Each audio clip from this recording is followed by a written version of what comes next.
खून में देश की सेवा लिखा हुआ है, हम गुलामी स्वीकार नहीं कर सकते। अगर है तुम्हारे में दम तो आ जाओ, नानपाड़ा के मैदान में दो हाथ कर लिया जाए, जो पीस पड़ेगा वो आगे बढ़ेगा। और यही पर राजा सुहेल राजभर ने तय किया। नौजवान इस बिहार पर कब्जा कर लिया होता, अगर ये राजतंत्र होता, लोकतंत्र अगर नहीं होता, राजतंत्र होता, तो कब का युद्ध करके इस बिहार का राजा राजभर राजवार राजवंशी का बेटा बन गया होता। माननीय नीतीश जी उस दिन मंच पर रामगढ़ में हमसे कह रहे थे कि यह सीट कैसे जीतेंगे हम लोग। हमने कहा जिस तरफ राजभर बैठ जाता है उसका पलड़ा भारी हो जाता है। मैं बहुत बहुत स्वागत करता हूं। और आज का जो कार्यक्रम है, इस कार्यक्रम में दो चीजें सबसे महत्वपूर्ण हैं।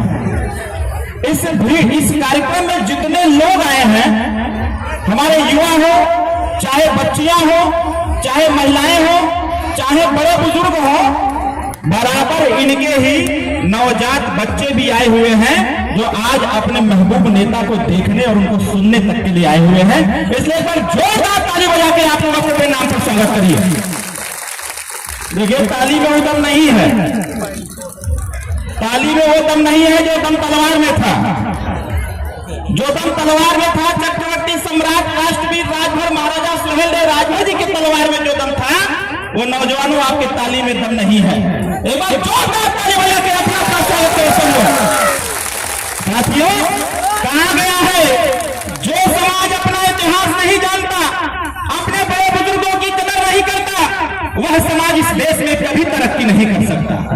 अभी हमारे बीच में हमारे पूर्व के वक्ताओं ने चर्चा किया कि राजभर समाज को कोई नहीं जानता था, रजवार समाज को कोई नहीं जानता था, राजपूत समाज को कोई नहीं जानता था, राजवंशी समाज को कोई नहीं जानता था। अरे जानेगा कैसे?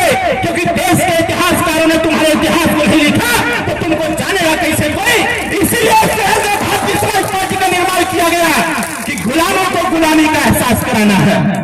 गुलामों को गुलामी का एहसास करा करके इन नौजवानों के पैरों में चक्रव्यूह बेड़ियों को तोड़ना सुहेलदेव भारतीय समाज पार्टी का पहला मकसद होगा।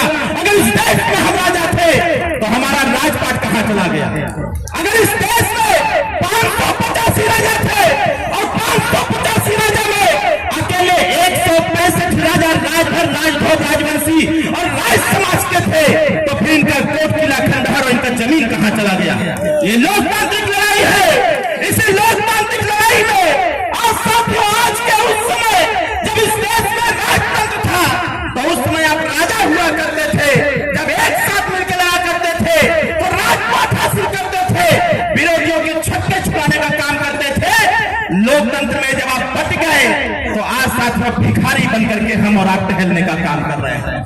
आप याद करो वो दिन जब इस देश में एक विदेशी आक्रांता प्रवेश किया, जब इस देश में एक विदेशी आक्रांता प्रवेश किया 2.5 लाख सेना लेकर के, जब 2.5 लाख सेना लेकर के विदेशी आक्रांता भारत में प्रवेश करता है, पूरे भारत में जैसे खलबली समझ जाता है।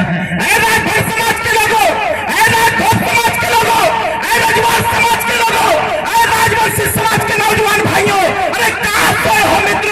आज देखो हमारे आपके बाबा पूछो ने वो काम कर दिया था जिनके नाम पे भारत का नाम चल रहा है। साथियों, अगर भारत का नाम पड़ा है तो राजभर राजाओं के नाम पर भारत का नाम पड़ा है, और ऐसे भारत पर हम लोग कब्जा भी नहीं कर पा रहे हैं। अब याद करो वो दिन, आज एक झंडा उठाने में आपको तकलीफ हो रही है, आपको बूथ पर जाकर के चुनाव निशान छड़ी का बटन दबाने में तकलीफ होता है, आपको अपने घर से निकल करके अपने नेता को ताकत देने में तकलीफ होता है। लेकिन एक वो भी समय था जब एक हाथ से चक्रवर्ती सम्राट राष्ट्रवीर राजभर महाराजा सुहेलदेव राजभर जी 85 किलो की तलवार चलाने का काम करते थे। साथियों, ऐसे राजा के वंशज हम लोग हैं। साथियों, इस देश में विदेशी आक्रांता का प्रवेश हुआ, पूरा देश हिल उठा कि 2.5 लाख सेना से कौन युद्ध करेगा। उस विदेशी आक्रांता ने 1/3 राज्य को कब्जा करते हुए जैसे जैसे आया, बनारस भी कब्जा कर लिया, बलिया भी, घोसी भी सारा कब्जा करते हुए जब जाकर के बहराइच पहुंचा, तब बहराइच में उसका सामना हुआ एक 18 साल के बच्चे से। बहराइच का सामना हुआ एक 18 साल के युवा से, जिसका नाम था चक्रवर्ती सम्राट राष्ट्रवीर राजभर महाराजा सुहेलदेव। उन्होंने कहा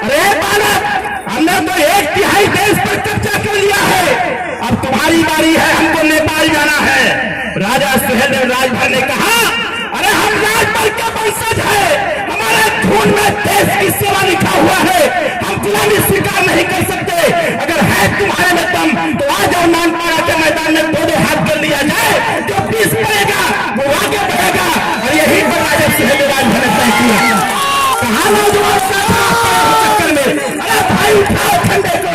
देखो एक राजा सुहेलदेव राजभर जी ने कहा, नानपारा का मैदान 2.5 लाख सेना एक तरफ और 12,500 की सेना एक तरफ, 12,500 की सेना लेकर के राजा सुहेलदेव राजभर जी नानपारा के मैदान में गए। उसको पहले की घटना है, राजा सुहेलदेव राजभर जी ने कहा, इस देश की रक्षा सुरक्षा के लिए इस देश के बचे हुए राजाओं को साथ आना चाहिए। सारे लोगों ने कहा, अरे ऐसे लोगों से कैसे युद्ध किया जा सकता है जिसके सामने तमाम राजाओं ने घुटना टेक दिया। राजा सुहेलदेव राजभर जी ने कहा, अरे तुमको घुटना टेकना हो जाके टेको, लेकिन राजभर रजवाड़ राजवंशी समाज को भी घुटना टेकने वाला नहीं है। राजा सुहेलदेव राजभर जी ने कहा, तुम्हारी 2.5 लाख की सेना इधर 12,500 की सेना, चलो ये युद्ध हो जाए। और नानपारा के मैदान में राजा सुहेलदेव राजभर एक तरफ और वो विदेशी आक्रांत का 2.5 लाख की सेना लेकर के एक तरफ। नौजवान भाइयों जरा दृश्य को देखो, आपने महाभारत का युद्ध देखा होगा टीवी में, आपने राम और रावण का युद्ध देखा होगा टीवी में, एकदम उसी प्रकार का चलचित्र चला रहे दिमाग में। सोचो कि एक तरफ 2.5 लाख सेना खड़ी है विदेशी आक्रांताओं की और दूसरी तरफ 12,500 की सेना खड़ी है। आप जरा सोचो, 12,500 सेना राजा सुहेलदेव राजभर जी को साक्षी मानते हुए, मां भवानी को याद करते हुए, भारत मां को याद करते हुए कहा कि भाई मेरे याद रखना, तुम्हारे सामने खड़े हुए 2.5 लाख लोग इस देश की मां बहनों की इज्जत को पार पार करने का काम किया है। यह सबसे अच्छा मौका है, इस बार अगर युद्ध हो गया तो आर पार का होना चाहिए।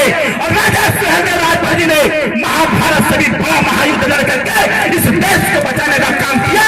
जब निकले मैदान में राजा सुहेलदेव राजभर, एक हाथ में 85 किलो की तलवार और दूसरे हाथ में भाला लेकर के निकले। उनका घोड़ा जो था चेतक उनका घोड़ा था, उनका घोड़ा उनके दिल और दिमाग से चलता था।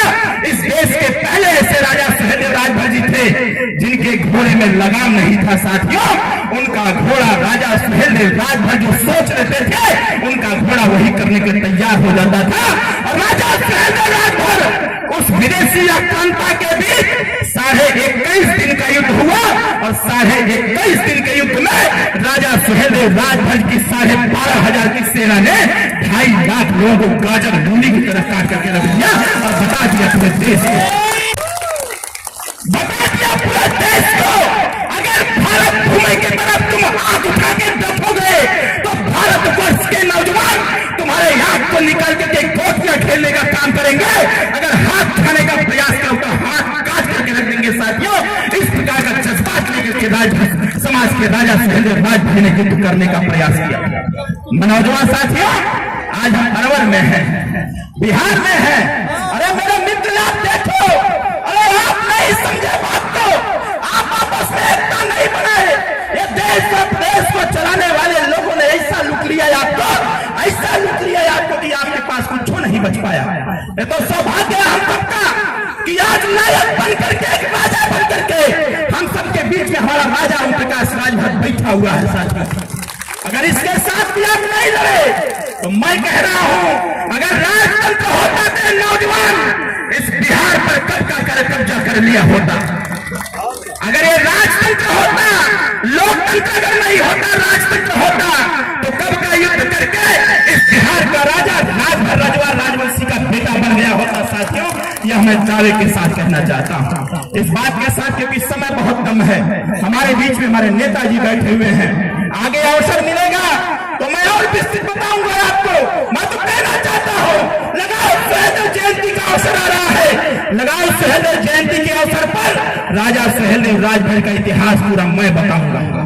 मैं बताऊंगा कि आप राजभर रजवाड़ राजवंशी समाज के लोग हो कौन लोग। भाई, आज तुम्हारे वोट पर लोग राजा बन गए। जो उस समय राजा था भिखारी बन गए, जो उस समय भिखारी थे वो आज के राजा बन गए। इस तथ्य का पलट करने की आवश्यकता है। अभी देखो, 2 उदाहरण मैं देता हूं।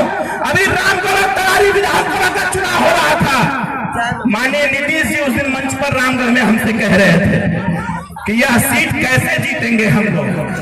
हमने कहा, जिस तरफ राजभर बैठ जाता है उसका पलड़ा भारी हो जाता है। नीतीश जी ने कहा कि ऐसा हो जाएगा, जो सीट कभी भाजपा नहीं जीती। नीतीश जी पूछे कैसे जीता जाएगा। हमने कहा रिजल्ट आएगा तो आपको खुद ही पता चल जाएगा। रामगढ़ में 42,000 वोट, गिनती एक वोट की नहीं। तरारी में 45,000 वोट, गिनती एक वोट की नहीं। रिजल्ट आता है, आपके मुख्यमंत्री फोन करते हैं माननीय मंत्री जी के यहाँ, ओम प्रकाश भाई आपको बहुत बहुत बधाई देता हूं, जो सीट में कभी नहीं जीत पाया वो आपके मतदाताओं के सहयोग से सीट जीत करके हमने इतिहास कायम करने का काम किया।